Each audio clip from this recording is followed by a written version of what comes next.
It's now pretty clear the ceasefire agreement in Gaza, which eluded Joe Biden for over a year, was brought about by a change of strategy from Donald Trump. Now, we don't yet know what that strategy consisted of, right? It might have been Trump's envoys standing up to Netanyahu where Biden's people refused, or it might be that Trump offered the Israelis something the Biden administration wasn't willing to offer. We don't yet know. Either way, though, it's a humiliation for Joe Biden. However, even after all this, the outgoing American president is still defending who he calls his friend Bibi. Look, in fairness to Bibi, he's got a tough coalition too, man. He's got the most conservative cabinet of any Israeli prime minister ever. With that, did you have reason to believe that the prime minister was delaying agreement with a ceasefire for his own politics and with the political knowledge that a ceasefire would help your re-election campaign or Vice President Harris's presidential campaign? No, I don't think it had to do with it to help our campaign versus Trump. I don't think that was his calculus. But I do think he's in a position where, even now, it takes a lot of courage for him to take on that coalition he has, because they're going to vote him out of office tomorrow. Netanyahu is the guy who has repeatedly, stood up and spoken to the world and said, I don't care about a two-state solution. The Americans are always there saying, we're going to ask the Israelis to try and sort of follow humanitarian law, but we've got to, in the long term, get peace. We've got to get a two-state solution. Netanyahu just goes on TV and says, I don't want a two-state solution. That's crazy, right? Netanyahu is also the guy who, when Obama was president and Joe Biden was vice president, literally went to Congress to speak to the Republicans and say how crap the Iran deal was. Like, this is a guy who has shown zero loyalty, to anyone but himself, principally, but especially not to the Democrats, especially not to Joe Biden. Yet Joe Biden is still standing up and saying, oh, no, I don't think this was cynical from Netanyahu. I think clearly something else was going on. The idea that Netanyahu has shown courage and has stood up to the far-right members of his cabinet, right? The impression given there by Joe Biden, right, is that what Netanyahu would have wanted is to have a ceasefire a bit earlier, but you had these difficult far-right people.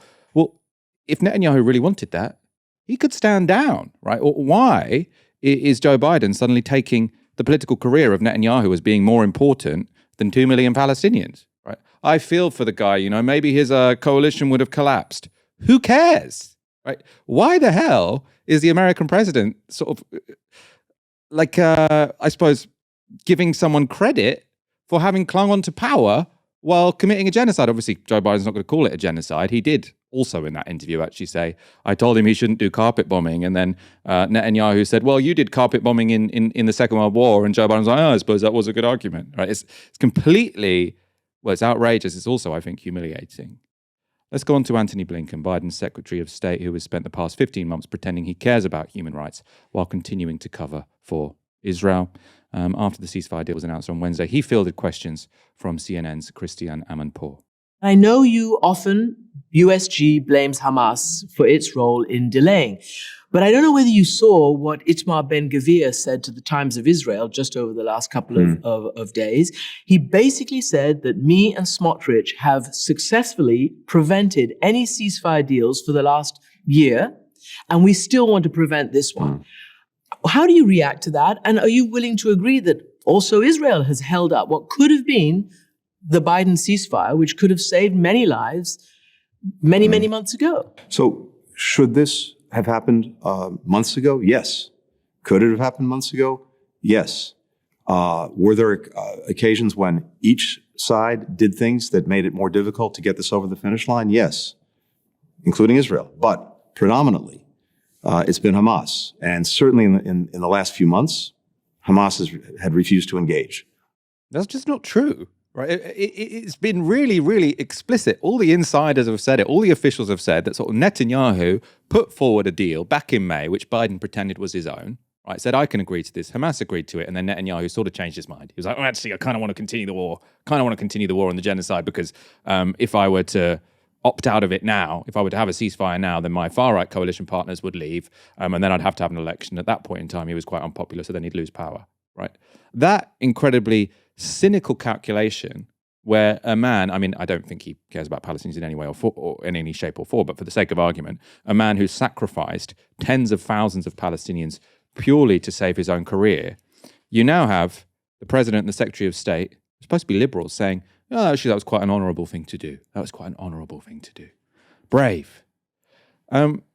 Aaron, what explains this? You know, because I know people talk about Joe Biden having had a sort of long-term loyalty to the state of Israel, right? He's a Zionist, sort of. If you sort of look at his comments from the 80s and 90s, he is someone who really, really believes in sort of the Zionist ideal, and that sort of Israel is this brilliant place and seems to have maybe some low-level racism about Arabs. But they seem to almost be sort of portraying a personal loyalty to Netanyahu, someone who has shown them nothing but public and private disdain. It's just difficult for me to fathom. And it would be, you know, it'd be funny if the consequences weren't that they've allowed a genocide to go on for the past 15 months. Yeah, I mean, the tens of thousands of deaths at the very least could have been avoided. Right? And we're not talking about people who are elderly or, you know, would be critical danger, would be facing, you know, a critical situation. We're talking about literally newborn children hours, days old being killed. That wouldn't have happened. I've said already about how this idea of the Democrats being the good guys, I mean, that has disintegrated. That has disintegrated as a kind of cultural meme and a means by which to pressure people to vote for them, which is quite effective, by the way. They do it because it works. I just don't see how you get to do that anymore. In the case of Biden, I'm not saying this flippantly, by the way, Michael, you're saying why do they seem to have this sense of personal duty, obligation, deference, even now to Netanyahu? I think in the case of Biden, it is possibly because the man is brain damaged, right? I'm not saying that to be funny or to get a chuckle out of anybody, because this is not funny. We had a president in office who was uniquely, I believe, physically and intellectually incapable of having a job of that importance. And I do think, take away the politics of this, even if Anthony Blinken was the president, even if Peter Buttigieg, I'm not suggesting a more progressive president, was in the Oval Office, I think there may have actually been a different response. I think Biden's lifelong commitment to Zionism, that default setting, combined with his age, and I think clearly his intellectual ineptitude, I simply don't think he's there. In a way, you can't judge somebody. Of course, I am going to judge him. He's responsible for tens of thousands of people dying when they could not and should not have died. It's in a way, it's hard to judge him because, you know, he shouldn't be in that situation. A man who can't complete sentences, who confuses his sister for his wife, should never have been the president. In the case of Blinken, it's very different. Blinken is a very intelligent, competent, he's certainly all there person. And he's, again, been viewed by people in the Beltway and around Washington as kind of one of these liberal Democrat softies. Well, he's clearly anything but. And I think, Michael, in the case of him and other Democrats, of course, there was that famous cavalcade of Democrat activists sneering, laughing, jeering, literally putting their fingers in their ears when they were being confronted by activists. I'm not even going to say pro-Palestine activists. They were just peace activists. The way you explain those people, I think, is twofold. Firstly, they presume, almost genetically, that they're better people than the Republicans, that they're good people. I'm the good person. They're the bad people. Vote for me because I'm the good person and they're the bad people. So for people like that, who base their politics on being the goodies and they're the baddies, it's very hard for them to critically self-assess when they've got something very, very badly wrong, which very few Democrats have done over the course of the last 18 months. Secondly, there's the realpolitik element to all of this, which of course can't be understated. Israel is a unique ally, a gun dog, a henchman, a sentinel for US empire in that part of the world. Yes, of course, they're on very good terms with the Saudis. Yes, they have air bases dotted around, you know, most of the world, actually. I think more than 150, 160 air bases overseas, military bases rather overseas. But beyond all of that, Israel is a really, really firm military ally. To the extent that, you know, the Israelis have F-35s, the Israelis developed unilaterally nuclear weapons, and okay, that's fine. We won't do anything about it. And in terms of course, military and economic aid, Israel is just head and shoulders above absolutely everybody else, despite being a high GDP country. It gets all this aid, which really underscores how much of a con how phony most of this aid is when it comes to countries like Israel. So I think that is the explanation. It's twofold, Michael. They think they're the goodies, and then there's the realpolitik. And I think that's meant that many people who view themselves as decent, upstanding citizens, they've been responsible for something very, very evil. You know, we look at evil as something that's cartoonish. You sound nasty, you sound horrible. Just as often, they look and sound like Anthony Blinken. I want to talk about Trump, and I want to sort of bring up a provocation, I think.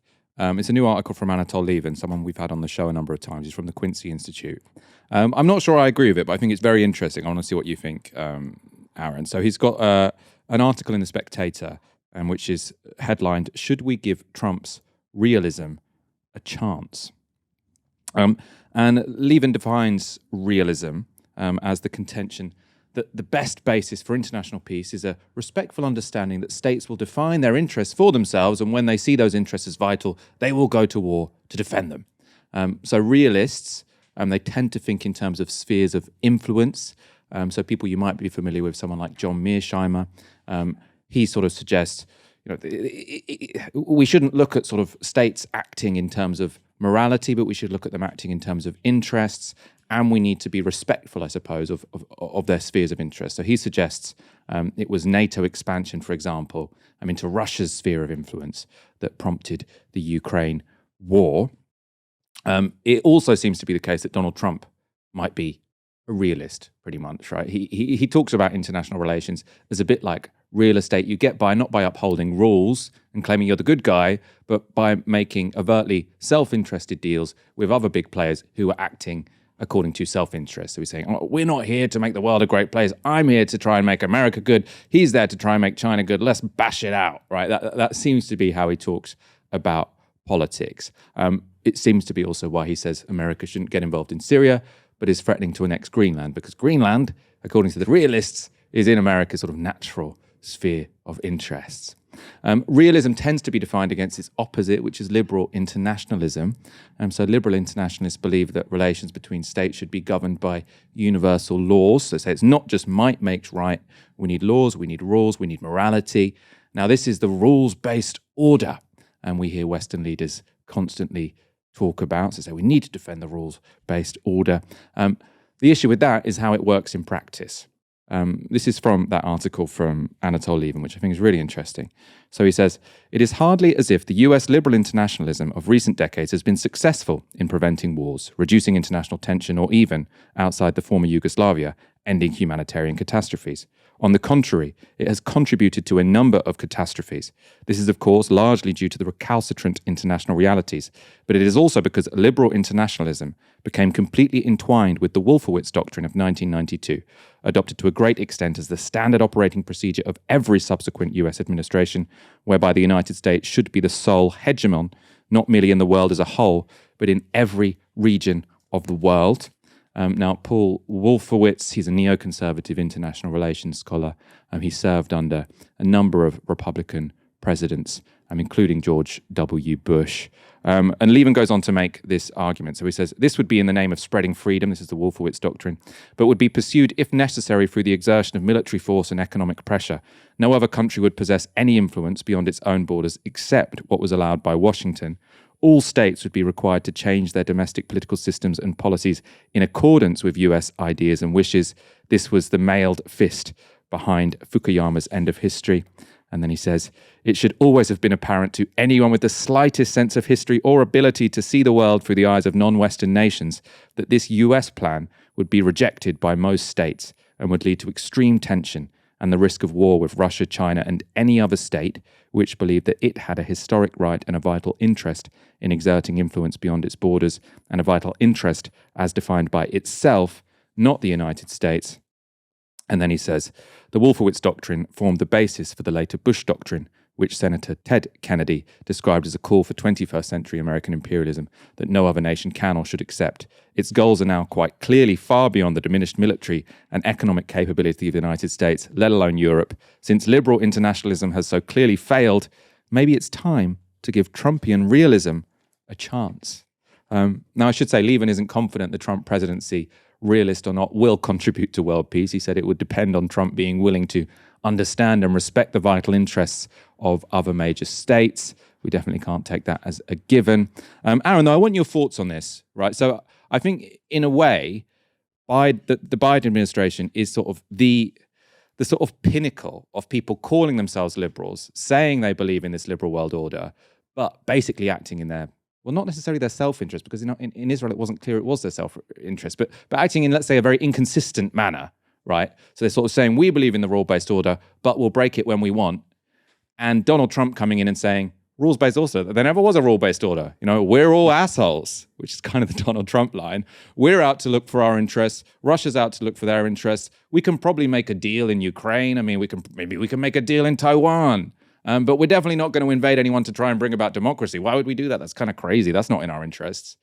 So is there an argument that sort of Trumpian realism could be better for the world than sort of the liberal internationalism of the likes of Joe Biden?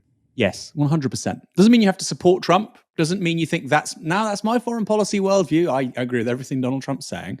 If there is a choice between these two types, it seems perfectly plausible to me that this realist version of international affairs and spheres of influence will mean there's less bloodshed, greater levels of cooperation, a greater capacity to take on challenges than there is right now. Okay, and that doesn't mean I support Trump's foreign policy. For instance, I think on climate change and his resistance to a multilateral response, I disagree with that.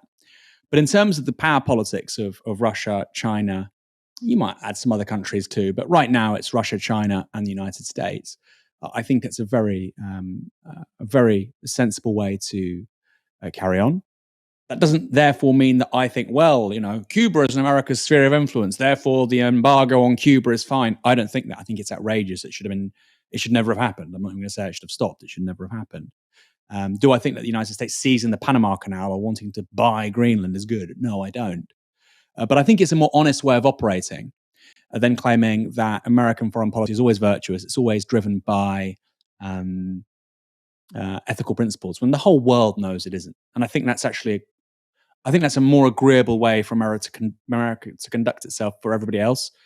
I think that's something that, in my experience, as somebody who's half Iranian, when I speak to other people from Iran or the Middle East, when they get really angry with America, the thing that really winds them up is the hypocrisy and the duplicity. You talk about democracy. Why on earth did you help overthrow Mossadegh or Arbenz in Latin America? You talk about democracy. Why on earth did you rig post-war elections in Italy because the communists might win? Why did you turn a blind eye to 1 million plus people being killed in Indonesia if you care about human rights? You clearly don't. And I think that is definitely something. You were talking there about Trump not claiming to be, a liberal person. There'll always be a quote of his which will stick in my mind, Michael, where somebody was saying how bad Vladimir Putin is and how the Russians have done bad things. And he said to the media, you don't think we do bad things? You don't think we kill people? And, that's something that you or I might say, or Jeremy Corbyn. And it was coming from this man who's, on some issues, he's on the right of the Republican Party. He wants, major tax cuts, and he wants to, get rid of large parts of the American state. So it's a really, really interesting mix of ideas and values. But to answer your question, yes, I think it's a much more sensible way of operating for America, simply because they cannot afford to carry on like this. In 2000, America was comparatively much wealthier compared to the rest of the world than it is today. And I think this is really overlooked. So in 2000, the West, America, Europe, etc., was about 4/5 of global GDP. Today it's 3/5 and it's shrinking. America's actually doing pretty well. But if you look at countries like Indonesia, Vietnam, across ASEAN really, of course India, China too, Africa, their share of global GDP is climbing, or parts of Africa anyway. Their share of global GDP is really climbing. So the idea that you can police not just the world, but you can be the major power in every region of the world when you've got a declining percentage of global GDP, I think that's obviously not right. And I think a return to honesty when it comes to this stuff is really good. Now, that doesn't mean there'll be loads of positive foreign policy outcomes.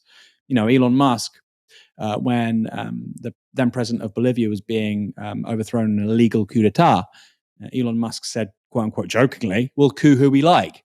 Now, you can see how that might fit in with this Trumpian paradigm. South America is our sphere of influence. We'll coup who we like.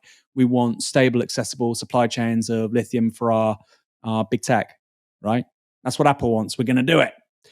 You can see Trump going down that line.